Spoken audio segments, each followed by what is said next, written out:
Allô, allô! Ici Sandra Griffin, nutritionniste pour Maman Mange Bien. Bon mercredi.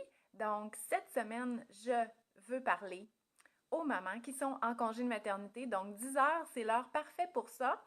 Je vous invite tout de suite à me faire coucou si vous êtes avec moi et à partager cette vidéo à votre ami ou vos amis qui sont en congé de maternité parce que les sujets que je vais vous parler aujourd'hui, ça s'adresse principalement à elles. Donc, c'est le moment aussi de partager sur vos groupes de mamans. C'est le printemps. Moi, vous savez, j'ai 4 enfants et j'en ai 3 sur 4 qui sont nés printemps, hiver-printemps, donc février et 2 en mars. Donc pour moi, là, actuellement, c'est une grosse période de nostalgie. Ça me rappelle vraiment, à cause des fêtes des enfants, mes premiers moments avec bébé. Et j'adorais ça. Et aussi, je me rappelle aussi de mes premiers moments, comment qu'on se sent, hein? Donc quand on vient d'accoucher, on a vraiment très, très faim et on est extrêmement fatigué. Donc, je vais vous donner des petits conseils pour ça aujourd'hui. Mais mon premier conseil, puis ça, c'est vraiment fatigant de se faire dire ça, mais je vous le dis quand même, OK? Mon bébé, elle a 2 ans et, tu sais, je me rappelle des fois que j'étais assise dans mon divan toute la journée, prise avec mon petit bébé, tout chaud et mou, puis j'en ai profité vraiment au maximum, là. Mais dès le premier, j'ai eu à apprendre le lâcher prise et je pense que c'est le plus bel apprentissage que j'ai eu dans toute ma vie. Donc vraiment, être assise, puis voir, tu sais, tout ce qu'on ne peut pas être en train de faire, puis l'accepter, puis juste profiter du moment présent, c'est vraiment important. Oh, moi, là, si je pouvais tous mes enfants les ramener à cet état-là de grosses patates molles et chaudes, je ferais tellement ça, je vous le dis. Donc, profitez-en, s'il vous plaît. Aussi, je vais vous mettre des articles dans les commentaires. Peut-être que c'est des articles que vous n'avez jamais eu l'occasion de lire. Je vais vous mettre mon article sur la station d'allaitement. Donc, comment se créer un petit cocon pour les boire, que vous allez avoir tout à portée de la main pour rester là si votre bébé s'endort, puis sans vous sentir coupable et, bon, en ayant d'autres choses à faire que de regarder le mur. Et voilà. Fait que le premier conseil pour mes mamans qui se meurent de faim. OK? Donc, vraiment, là, si vous n'étiez pas sûr de savoir c'était quoi la faim, tu sais, enceinte, des fois, on a des nausées, puis ça ne nous tente pas trop. Quand on vient d'accoucher, qu'on allaite ou pas, la faim intense, elle est là. Elle se poursuit encore plusieurs mois, surtout pour les mamans qui allaitent, parce que l'allaitement augmente, hein, les besoins en énergie pour la fabrication du lait. Donc, ça prend quand même plusieurs mois à se replacer, que votre appétit se replace. Fait que si vous allaitez longtemps, inquiétez-vous pas, là, vous n'allez pas avoir cette faim intense-là pendant 1 an et demi. Mais pour toutes les mamans, là, dès les premiers jours, là, après l'accouchement, les premières semaines, il y a vraiment une faim intense qui se fait sentir. Euh, donc, mon premier conseil, c'est de miser sur le repas principal. Les collations, c'est important. Ça va être mon deuxième conseil. Mais le premier, c'est qu'il vous faut 3 bons repas par jour qu'on va venir compléter avec les collations. Si votre repas, comme votre dîner par exemple, ça ressemble à une grosse collation, vous allez mourir de faim. C'est vraiment important d'avoir des repas complets, un bon déjeuner, un bon dîner et un bon souper. Bon, c'est ça, 3 repas. Maintenant, qu'est-ce qu'il doit contenir? On peut se fier au nouveau guide alimentaire canadien qui nous dit de mettre beaucoup de végétaux, mais les proportions là, pour une nouvelle maman, même une femme enceinte, il faudrait plus diviser ça en tiers. Donc, un tiers du repas de protéines. Donc, pour les repas, ça peut être des protéines végétales, des légumineuses, du tofu ou d'autres produits, du soya, du poisson, des œufs, de la viande, du poulet. Hein, vraiment une bonne source de protéines. Pour le déjeuner, on peut y aller avec du fromage, des beurres d'arachide, des œufs. Si on a vraiment faim, on peut même manger comme un vrai repas, là, donc un reste de poulet froid, des crotons, des choses comme ça pour le matin aussi. Et donc une bonne source de protéines, une bonne source de glucides aussi, donc des pâtes, du couscous, du quinoa, du pain au grain entier. Donc, tu sais, une petite soupe avec des craquelins là, pour le midi, pour une maman qui vient d'accoucher, c'est correct, là, c'est mieux que rien manger, mais hein, un bon reste de spaghettis, là, c'est encore plus soutenant. Et bien entendu, des légumes. Donc ça, c'est ce qui devrait se retrouver dans notre assiette. Donc on peut, comme je vous dis, un peu un tiers de protéines, un tiers de légumes, un tiers de produits céréaliers à grains entiers. On va venir compléter ça avec des fruits et du lait, du yogourt ou une boisson végétale, là, si c'est plus ça que vous choisissez. Le problème, OK, parce que probablement que vous savez comment avoir un repas complet, c'est plus que votre temps, il est précieux pour faire autre chose que cuisiner. Fait que là, c'est le moment de demander de l'aide. De demander de l'aide à qui? Bien, ça peut être à plusieurs personnes, puis ça peut être de différentes façons aussi. Donc, si ça vous tente de cuisiner, ben vous pourriez demander de l'aide juste pour que quelqu'un prenne le bébé, puis qu'il le berce, puis qu'il s'en occupe entre deux boires ou qu'il donne le boire si c'est possible pour que vous puissiez cuisiner. Mais vous pourriez demander de l'aide aussi pour la préparation des repas. Ça peut être à votre conjoint, ça peut être à votre famille, donc votre mère, votre belle-mère, vos amis hein, qui veulent tant vous aider. Tu sais, quand il y a un nouveau bébé, là, souvent, il y a, autour, on, on a beaucoup d'aide qui se propose parce que les gens, ils sont contents pour nous. Donc, s'ils vous le disent, est-ce que je peux faire quelque chose pour toi? Ben, dites-leur, ah ben oui, moi, j'aurais besoin de voir du monde, mais je peux pas vous recevoir, je suis trop fatiguée. Fait qu'ils pourraient arriver avec une grosse lasagne, puis tu sais, c'est vraiment le meilleur des deux mondes. Ensuite, pour la préparation des repas, si pas personne ne peut le faire, ben ce serait le moment là, d'aller vers les repas traiteurs, les repas prêts à cuire ou les repas prêts à cuisiner. Et moi, je me rappelle, à mon premier congé, tu sais, c'était tout nouveau pour moi, là, tout ça, tu sais, avant, je gérais juste ma propre personne et j'y arrivais pas du tout avec les repas. Puis c'est drôle de se remettre comme ça dans le recul parce que là, tu sais, j'ai 4 enfants, puis je suis juste un parent, puis j'y arrive, là. Donc, on apprend, OK, on prend des petits trucs, mais je me rappelle que mon mari y arrivait plus tard, là, comme 5h45, et j'avais choisi une recette 15 minutes, OK? C'est un livre de Geneviève Augleman que j'avais là, avant Cuisine Futée. Donc vraiment, c'était des repas vraiment en 15-20 minutes, là, je sais pas. Puis j'avais tous les ingrédients. Puis quand il arrivait, la recette était là. Puis je disais, OK, c'est toi qui cuisines. Puis effectivement, une demi-heure après, on était en train de manger. Mais moi, c'est comme ça que je gérais mes repas au premier bébé. Au deuxième, il arrivait, puis le repas était cuit. Là. Je sais pas qu'est-ce qui s'est passé ou qu'est-ce que j'ai réajusté dans mon horaire, mais inquiétez-vous pas si vous y arrivez pas, puis c'est votre premier bébé, il y a toujours moyen de y arriver. Puis de toute façon, hein, c'est pas une compétition. OK? C'est pas, vous n'êtes pas en compétition avec les autres mamans qui viennent d'accoucher pour savoir c'est lequel qui est capable de gérer sa maison puis de faire ses repas comme s'il n'y avait pas un bébé dans le décor. OK? C'est pas une compétition. L'important, c'est juste de manger, de se reposer, de s'occuper du bébé et de profiter du moment présent parce que je vous le dis, ça va revenir juste quand il va avoir un autre bébé. Donc, voilà. Aussi, pour certaines, pas régions, mais certains territoires, OK, des fois, il y a de l'aide familiale qu'on peut avoir du CLSC, puis on n'a pas nécessairement besoin de critères spécifiques. Donc, si on est à faible revenu, ça peut être gratuit. Si on a plus les moyens, ça peut être payant, mais il y a même certaines assurances qui remboursent ce type d'aide-là quand c'est au privé. Donc, moi, j'ai une amie là, qui faisait garder son bébé, qui amenait la personne avec elle pour se faire masser, puis là, elle s'occupait du bébé. Fait que si vous avez vraiment personne autour de vous, ben il y a peut-être des services comme ça. Dans mon territoire, il n'y en a pas. J'ai essayé, là, mais j'étais trop éduquée et mes enfants étaient assez stimulés. Je pense que j'avais le droit à aucune aide. Donc, voilà. Fait que miser sur le repas principal, OK, c'est pas nécessairement facile. C'est pour ça que c'est le moment d'aller chercher de l'aide. Le deuxième point pour les mamans qui se meurent de faim, c'est vraiment les collations. Donc, on a un bon repas qui va vous donner de l'énergie là, pour un bon 4 à 5 heures, mais c'est pas vrai. Vous allez avoir faim entre les deux. Donc, c'est le moment de manger une collation. En bas de 2 collations par jour, ça me surprendrait que vous soyez capable d'assouvir votre faim. Donc, il peut effectivement avoir une collation entre le déjeuner et le dîner, une dans l'après-midi, une en soirée et surtout les premiers jours là, après l'accouchement, ça se peut que vous ayez besoin d'en manger une la nuit. Puis je le sais que ça ne vous tente pas d'aller dans le frigo parce que vous venez de vous lever pour le bébé puis vous voulez juste retourner vous coucher. Mais je vous le dis, si vous avez faim, ça va peut-être être encore plus difficile de tomber endormi. Donc, assurez-vous d'avoir des collations rapides. Tu sais, à la limite, un verre de lait, là, ça va vous donner l'énergie nécessaire pour combler la faim, puis vous allez pouvoir vous retourner, vous coucher. Même chose pour un verre de boisson végétale en pleine nuit, c'est correct. Faut que je vous dise de vous brosser les dents, OK, parce que il y a du sucre, là, puis ça colle aux dents, puis c'est plus dangereux pour les caries. Mais je ne l'ai pas faite, mais après 4 enfants, j'ai eu 4 caries, fait que peut-être que c'était à cause de ça.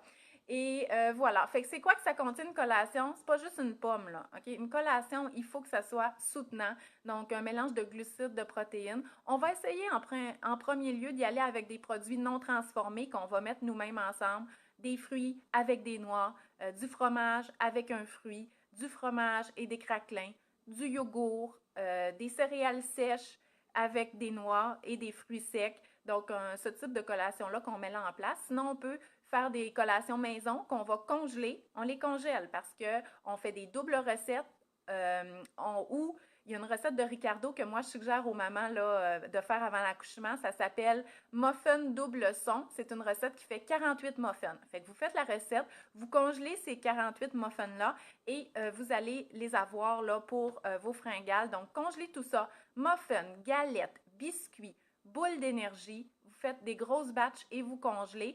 Comme ça fait que vous n'avez pas à dépendre des barres tendres, OK? Ou de ce style de collation-là. C'est correct, c'est des super dépanneurs. Je ne vous dis pas de ne pas en acheter, mais souvent, c'est des petites boîtes. Si vous êtes juste la seule à manger, ça ne passera pas vite. Mais moi, c'est sûr que si j'achète pour moi des barres tendres puis que les enfants voient ça, c'est final, ils vont toutes les manger, OK? Donc, je vous suggère d'aller plus avec des aliments de base. Puis des grosses collations, si vous avez vraiment faim, tu sais, en soirée, là, mettons que vous soupez à 6 heures et que vous vous couchez à 11 heures, même si vous êtes morte de fatigue parce que le bébé est comme un boire à cette heure-là, bien, ça se pourrait là, que vous ayez tellement faim que vous ayez besoin d'un déjeuner. Donc, faites-vous une toast, mangez un bol de céréales, faites-vous une sandwich, même en plein après-midi. Si vous avez faim, c'est le moment de manger. Fait que voilà pour les collations. C'est correct aussi de choisir des aliments qui sont moins sains, OK? Donc, si vous avez faim et que vous avez comme vraiment envie de manger une toast au Nutella ou des barres de chocolat ou des chips, des choses comme ça, ben, tu sais, c'est pas la fin du monde. Mais c'est que ça va combler ce besoin-là de calories que vous avez, mais au niveau de vous soutenir longtemps, vous donner l'énergie que vous avez besoin ou même vous sentir bien, peut-être qu'à long terme, si vous allez trop vers ce genre de collation-là, vous n'allez pas vous sentir vraiment à votre top. Fait que c'est correct, il n'y a aucun problème à faire ça, mais des fois, dites-vous, OK, ben là, je pourrais peut-être choisir un petit peu mieux mes collations pour me sentir un peu l'effet positif qu'ils ont là, sur mon corps. Euh, donc, le repas principal, les collations. Le troisième conseil, honorez votre faim. Là, je pense que c'était clair là, depuis tantôt que je parle de la faim. Hein? Vous avez faim, vous mangez un repas, vous avez faim 2 heures plus tard, vous mangez une collation, vous avez faim encore, ben là, c'est l'heure du dîner. Donc, si vous avez faim, mangez votre collation. Passez pas outre cette faim-là, ça va jouer directement sur votre énergie. Puis même en mangeant bien, votre énergie, elle est déjà basse quand on vient d'avoir un bébé. Donc, vraiment, là, vous avez faim, mangez, vous avez un appétit d'ogre au repas, ben c'est correct, OK? Manger cette quantité-là, c'est probablement parce que vous en avez besoin. Ça se peut que vous mangiez plus que votre chum pour une certaine période et c'est correct. L'appétit, là, si vous l'écoutez toujours, il va s'ajuster en fonction de vos besoins. Fait que vous pouvez avoir un très gros appétit tout de suite après l'accouchement, puis vous allez voir quelques semaines plus tard, vous aurez peut-être même plus faim la nuit ou des choses comme ça. Fait que vraiment, essayez d'écouter cette faim-là. C'est pas le moment de penser à votre perte de poids, OK? Il va avoir une perte de poids naturelle qui se fait après l'accouchement, que ça soit le bébé qui est plus là. Après ça, on désenfle, donc il y a vraiment moins de fluide. Et commencez même pas à penser à votre poids, OK? Avant, je vous dirais le troisième mois, puis quand ça sera le moment, ben optimisez les marches à l'extérieur et justement le fait de réavoir 3 bons repas qui vont vous soutenir. Vraiment pas d'affaires de fou pour le poids. Achetez-vous des vêtements de transition, OK? Euh, ça a l'air niaiseux comme conseil, mais je sais que ça vous tente plus de mettre vos pantalons de maternité, même si ce sont les plus confortables au monde. C'est déprimant, OK? Mettre ça une fois qu'on a accouché. Mais en tout cas, c'est pratiquement impossible, puis ça serait vraiment spécial parce que le corps, il est fait pour se garder des réserves pour la maternité puis la fécondité. Fait que ça serait pratiquement impossible que vous seriez déjà en mesure de rentrer dans votre linge ordinaire. Fait que ça se peut que vous ayez à vous acheter des vêtements que j'appelle de transition, c'est-à-dire du linge qui n'est pas de maternité, qui ne coûte pas super cher, mais qui va faire une coupe de mois puis qui va faire que vous sentez belle puis bien dans vos vêtements neufs ou que vous mettez juste pendant cette période-là. Puis des fois, ça vaut l'investissement. Hein? Moi, du linge de transition, là, je les ai portés pour 4 fois. Puis quand je mettais mes jeans de transition, qui étaient, mon Dieu, plusieurs points en haut de mes pantalons habituels, les gens disaient « Oh mon Dieu, tu rentres déjà dans tes jeans! » parce qu'ils faisaient vraiment bien. Puis j'étais comme « Oh, ouais, mais tu comprends pas. Là, faudrait que je te montre les jeans quand je rentre dans mes vrais pantalons.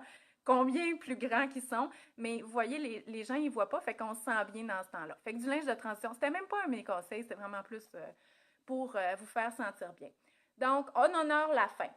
Quatrième, pour avoir plus d'énergie, continuez à prendre votre supplément de grossesse, donc la multivitamine pré- et post-natale, ou si vous avez eu une ordonnance de fer parce que vous avez perdu beaucoup de sang à l'accouchement ou si vous avez une césarienne, ben prenez-les, OK? Une hémoglobine basse, OK? Un taux de fer qui est bas, ce qui arrive souvent, même si on n'a pas perdu beaucoup de sang en fin de grossesse, parce que le dernier trimestre il est vraiment très demandant au niveau du fer, ben c'est un manque d'énergie, c'est ça le symptôme. Fait qu'imaginez, vous dormez pas de la nuit, vous avez faim vraiment beaucoup, puis en plus, vous avez toute votre hémoglobine puis vos réserves de fer à refaire. Donc, prenez votre supplément de fer s'il a été prescrit ou continuez votre vitamine pré-postnatale. Elle contient 30 mg de fer, donc elle va vous aider à compléter les apports là, pour le repas. Puis vous allez le voir, là, outre la fatigue, là, quand vous allez vous remettre à réavoir cette énergie-là, vous allez vous dire « Oh mon Dieu, oui, je comprends là, je comprends à quel point j'étais faible. » OK? Donc, encore une fois, parole d'expérience de fille qui perd beaucoup de sang à ses accouchements parce que j'ai des gros bébés. Et le cinquième point, faites la sieste. OK? Vous n'avez pas à vous sentir coupable. Puis pour moi, c'est clair que, tu sais, quand on ne dort pas de la nuit, il faut compenser dans le jour parce qu'à un moment donné, le cerveau, là, il ne fonctionne plus de la bonne façon, surtout là, au début de l'après-midi. Donc, hein, les premières semaines avec bébé, là, il y a un congé de paternité, OK, qui devrait être pris par le conjoint ou la conjointe. OK, moi, j'ai une amie qui a pris un congé de paternité. Et des fois, on garde ces semaines-là, tu sais, comme pour partir en vacances plus longtemps l'été, mais non seulement c'est fait pour que le papa développe une relation d'attachement avec son bébé, mais c'est fait parce que c'est beaucoup plus facile d'être deux dans cette période-là. Fait que essayez, s'il vous plaît, d'aller faire la sieste en l'après-midi. Puis si c'est comme impossible, ben asseyez-vous dans votre divan le plus confortable, allaitez votre bébé ou donnez-y son boire. Puis si vous tombez endormi pendant ça, ben c'est correct. Restez là, puis roupillez, puis essayez de refaire vos réserves de sommeil. Il n'y a pas un aliment, il n'y a pas un repas, puis il n'y a pas une collation qui va remplacer le sommeil, OK? Donc, faites la sieste. Moi, je me suis rendu compte, là, sur mon dernier groupe de mamans, qu'ils ne faisaient jamais la sieste. Je disais, vous, là, faites-vous encore une sieste, tu sais, passé 4 semaines? Tu sais, quand justement le papa retourne travailler, il disait, oh non, moi, j'ai jamais fait de la sieste. Puis je me dis, oh mon Dieu, tu sais, moi, c'était vraiment mon moment, les rideaux fermés, en semi-pyjama, puis une belle sieste. Fait que vous n'avez pas de culpabilité à avoir, vous allez juste comme être plus capable d'affronter l'après-midi et même la soirée. Puis ça se peut très bien qu'après la troisième ou la quatrième semaine de votre bébé, vous ressentez plus vraiment le besoin de faire la sieste. Si oui, c'est vraiment tant mieux. Sinon, ben c'est bien correct aussi. Encore une fois, c'est pas un concours de la maman qui est encore capable de tout faire depuis qu'elle a un bébé. Et mon sixième conseil, c'est d'aller dehors, OK?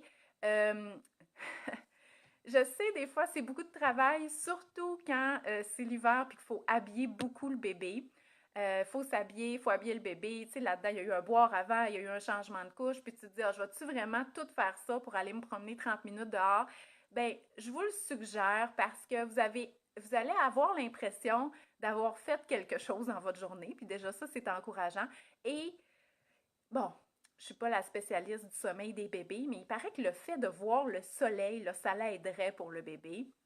Mais moi, je vous dis surtout ça pour votre morale. C'est le fun de bouger. Tu sais, des fois, ça replace le corps aussi. Tu sais, ça a été dur quand même, là, l'accouchement là, pour certaines ou le fait d'être beaucoup, beaucoup assise, de passer des longues heures avec les boires de bébé. Donc, c'est vraiment important de bouger, de l'air. Le soleil, ça a vraiment un impact sur le moral et vraiment, vous allez revenir de cette marche-là, même si vous n'étiez pas super chaude à l'idée avant, vous allez vraiment vous dire, OK, je suis contente d'être allée. Donc, allez dehors.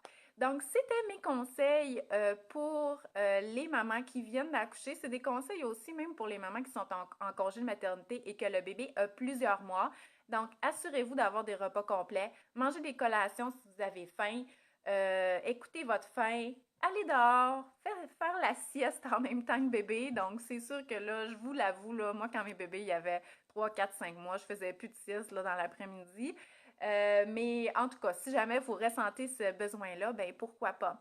Donc, je vous invite à partager cette vidéo-là à toutes les nouvelles mamans que vous connaissez. Je le sais, c'est quoi les premiers jours avec bébé. Tu sais, des fois, on trouve ça dur, on pleure, on a faim, on se sent vraiment pas au top, mais s'il vous plaît, donnez-leur cette information-là. Et oui, il faut sortir parce qu'il fait beau, tu sais, il fait encore frais, là, mais il fait soleil, puis ça fait vraiment du bien, même quand on n'a pas de bébé, OK? Donc, voilà, moi, j'ai des enfants, là, mais j'ai plus de bébé, puis je travaille de la maison. Fait que des fois, là, sortir le midi, ça me fait du bien aussi au moral, puis ça me redonne du boost pour continuer ma journée. Fait que je vous souhaite une belle semaine, puis merci d'être là. À la semaine prochaine!